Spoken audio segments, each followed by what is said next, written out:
আমি নরেন্দ্র মোদীকে প্রধানমন্ত্রী দেখতে চাই না। বিকল্প যারা তখন ভোটে জিতে যারা আসবেন তারা তাদের ভেতর থেকে বিকল্প বাছবেন, তাদের ভেতর থেকে নেতা বাছার লোক আছে, তারা নেতা বেছে নেবেন। আমি নরেন্দ্র মোদীকে প্রধানমন্ত্রী দেখতে চাই না। নিশ্চয়ই এখানে আমরা বিভিন্ন ধরনের মানুষ আছি। আমি বিজেপির প্রার্থী ছিলাম, তার আগে সাংবাদিকতা করেছি। পার্থদা RSS এর দীর্ঘদিন ছিলেন, হরনাথ বাবুর মতো চলচ্চিত্র পরিচালক আছেন, অনন্যা সুদেশ নাওড়া আছেন, সমীরদার মতো রাজনৈতিক ব্যক্তিত্ব আছেন, বিভিন্ন ধরনের লোকজন আমরা একত্রিত হয়েছে এই মঞ্চে।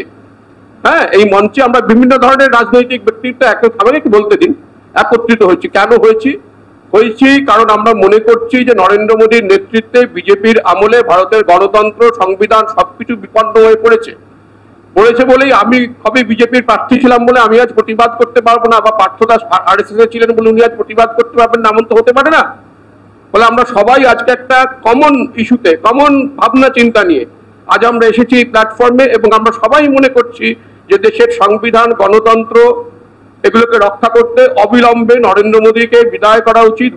ভোটে তাকে পরাজিত করে, বিজেপিকে পরাজিত করে এখানে একটি গণতান্ত্রিক সরকার প্রতিষ্ঠা করা দরকার।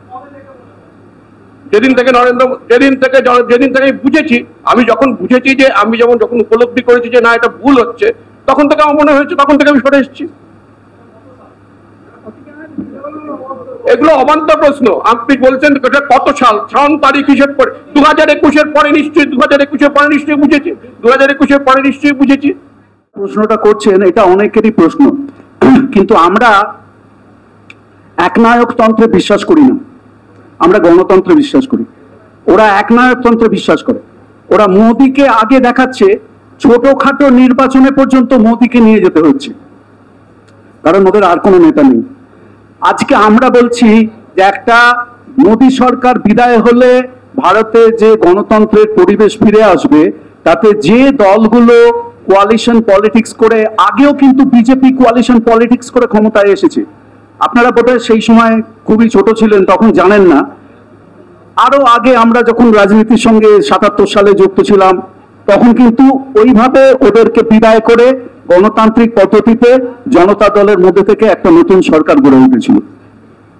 কোনো একনায়কতন্ত্র আমরা সমর্থন করি না, কিন্তু আজকে একটা এদেশে এমন একটা পরিবেশ সৃষ্টি করা হয়েছে যে একজন মানুষ যেন এদেশে একটা আগেকার দিনের রাজা মহারাজার মতো সারা দেশের ভাগ্য নির্ধারণ করছেন। এটা গণতন্ত্র নয়, এটা রাজতন্ত্র, এটা সামন্ততন্ত্র।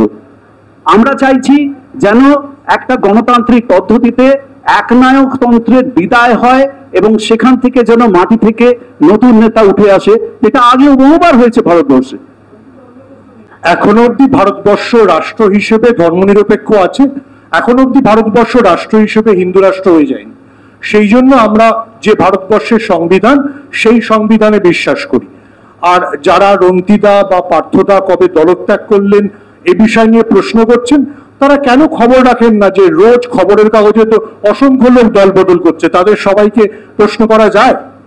যদি কেউ আদর্শের খাতিরে এই গণমঞ্চে কালকে এসে দাঁড়াতে রাজি হয়, আমার মনে হয় গণমঞ্চ সবাইকে ওয়েলকাম করবে। মোদীকে হটাতে চাইছেন এবং বিকল্প হিসেবে তৃণমূলের পাশে থাকতে বলছেন। যে দলটার বিরুদ্ধে রন্ধে রন্ধে দুর্নীতির অভিযোগ, এত শিক্ষক পদ বাতিল হচ্ছে, রন্ধে রন্ধে দুর্নীতির অভিযোগ যে দলের বিরুদ্ধে, সেই দলকে পাশে থাকতে বলছেন কেন? শুধুমাত্র নরেন্দ্র মোদীকে হটাতে হবে বলে? সরকারের বিরুদ্ধে দুর্নীতির অভিযোগ রয়েছে, কিন্তু এটাও ঠিক যে ভারতবর্ষের ব্যাংকগুলো থেকে 13 লক্ষ কোটি টাকা উধাও হয়ে গিয়েছে। যদি সেটা দুর্নীতি না হয়, যদি ইলেকটোরাল বন্ডের নামে 16,000 কোটি টাকা দুর্নীতি না হয়, তাহলে ভারতবর্ষে আর কোনটা দুর্নীতি? পিএম কেয়ার বন্ডের কথা বল।